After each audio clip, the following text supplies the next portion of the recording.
Okay, we're going to go over Carry On, Mr. Bowditch, chapters 3 through 5. We're going to once again start by talking about what we've learned about our characters.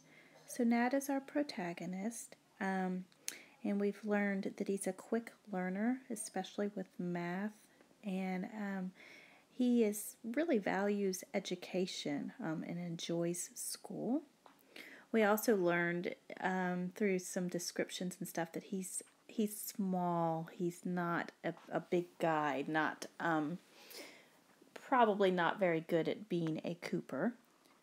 The other thing that we've seen kind of as the plot has progressed is he transferred his hope first from wishing on a coin, then to making an investment in an expectation. And currently it's on a Harvard education, that this is going to be the solution to their problems.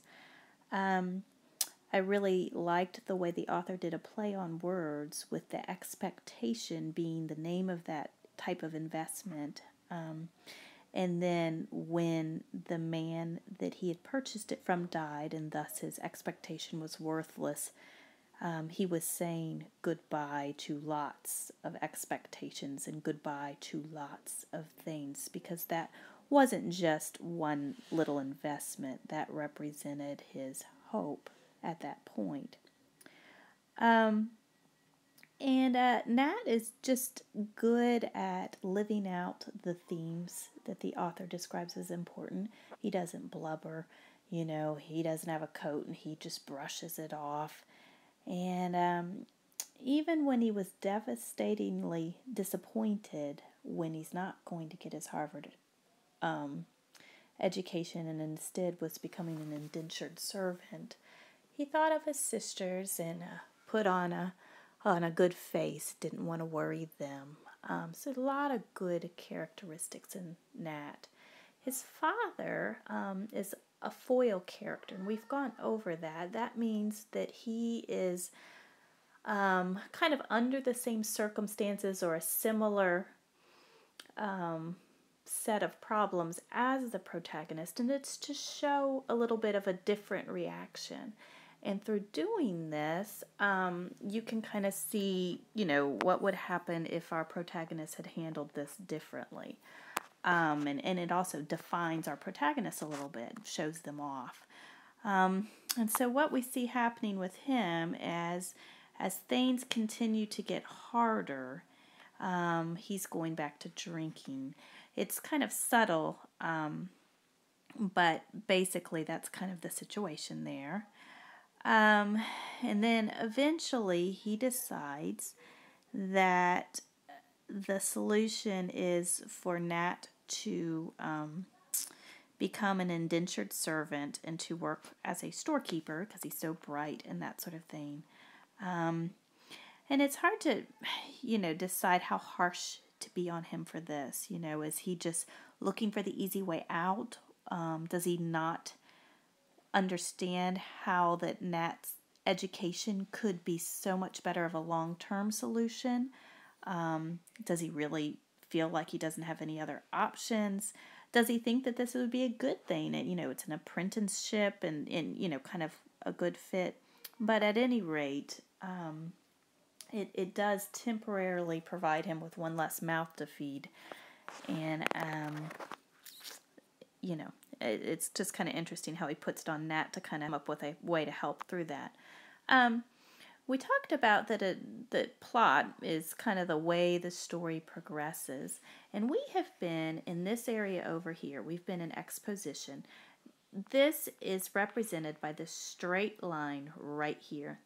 That's where you're introduced to the protagonist, Nat. The antagonists or the problems, the setting. We talked about how we're in Massachusetts during the Revolutionary War. We also are seeing the conflicts of the story. We're seeing, wanting an education, wanting a better way to live, and all the external things like a shipwreck and father drinking and the war and things that make it hard, prices rising on things for them to have their goal.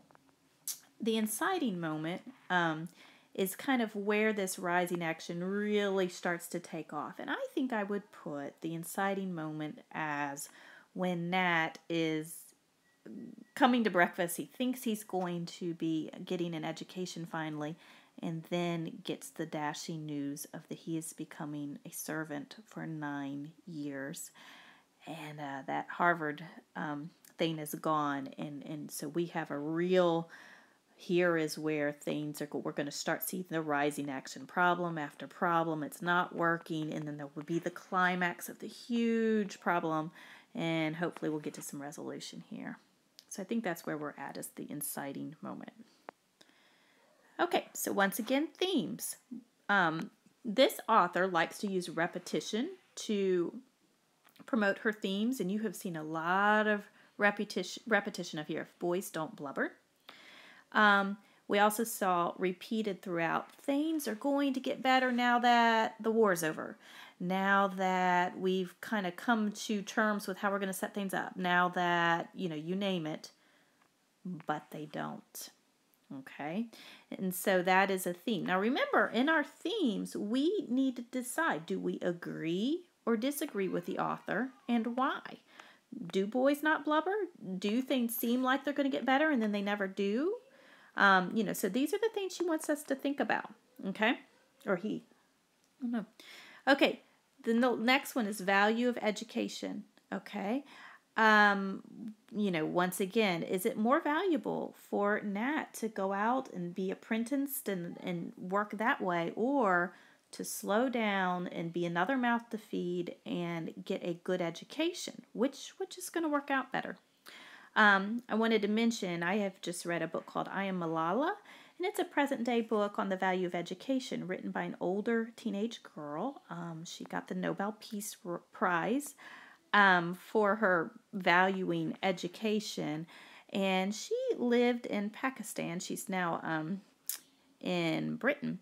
But anyway, you should look that up and consider reading that, because I think in our specific society, education is so easy to come by that we may be losing the value of it and not realizing the value. And so you can realize that in past times, boy, Nat valued this and didn't get it. And here we have, even in present times in Pakistan, Malala valuing it and having to fight for it. And I think it's good to realize the value of education.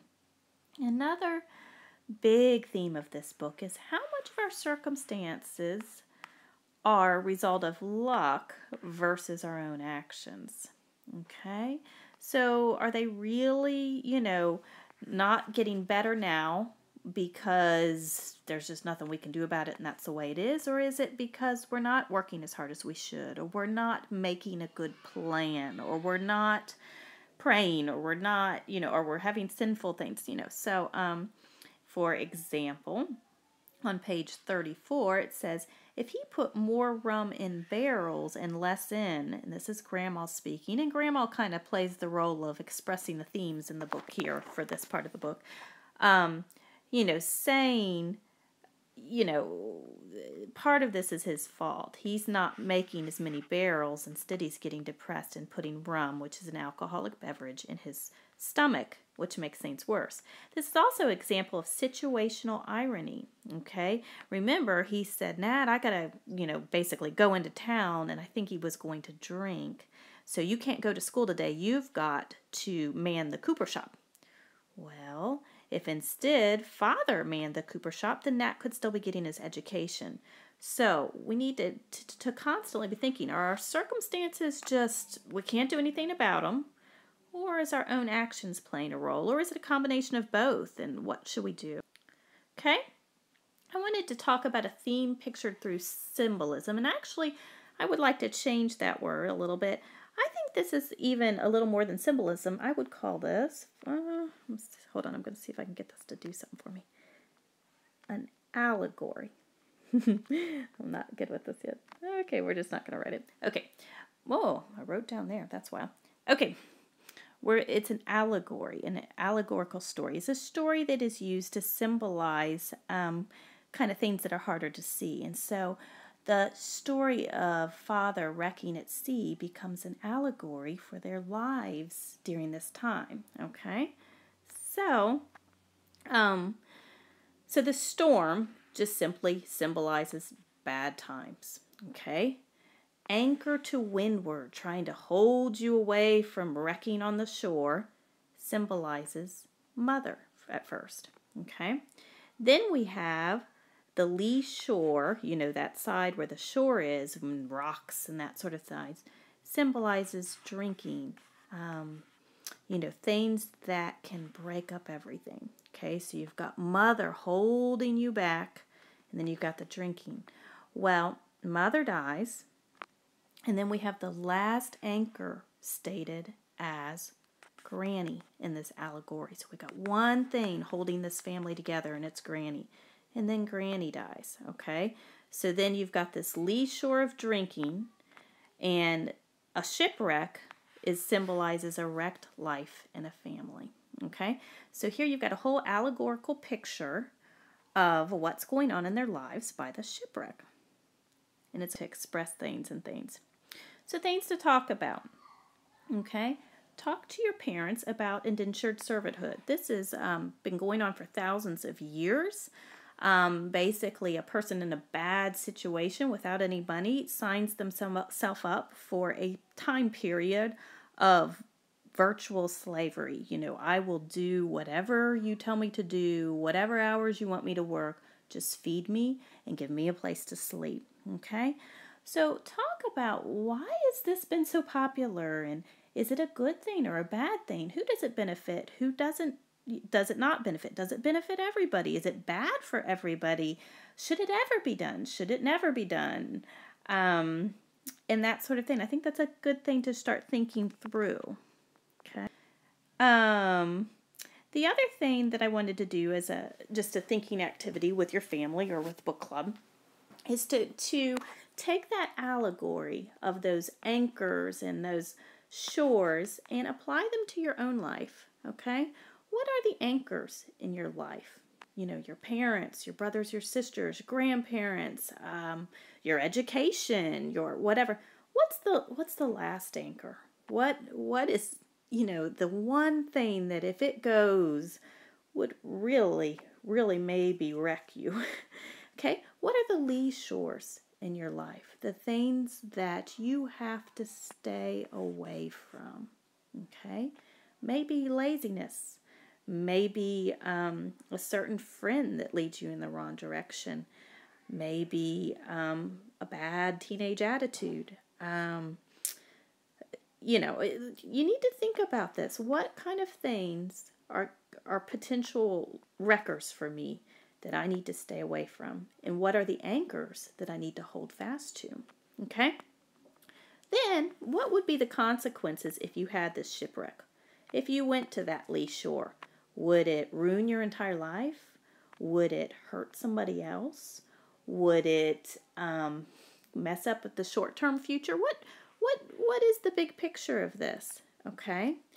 Then lastly, and most importantly, if Christ is the only secure anchor, okay, we all sing the song, all other ground is sinking sand, and it's pretty true. And sin is the big lee shore, that leads to death and all things away from our good God. Then how should we hold fast to Christ? And how should we avoid the lee shore of sin? And I would like you to just think about, maybe write about, talk about that with your family. And we'll see you next time.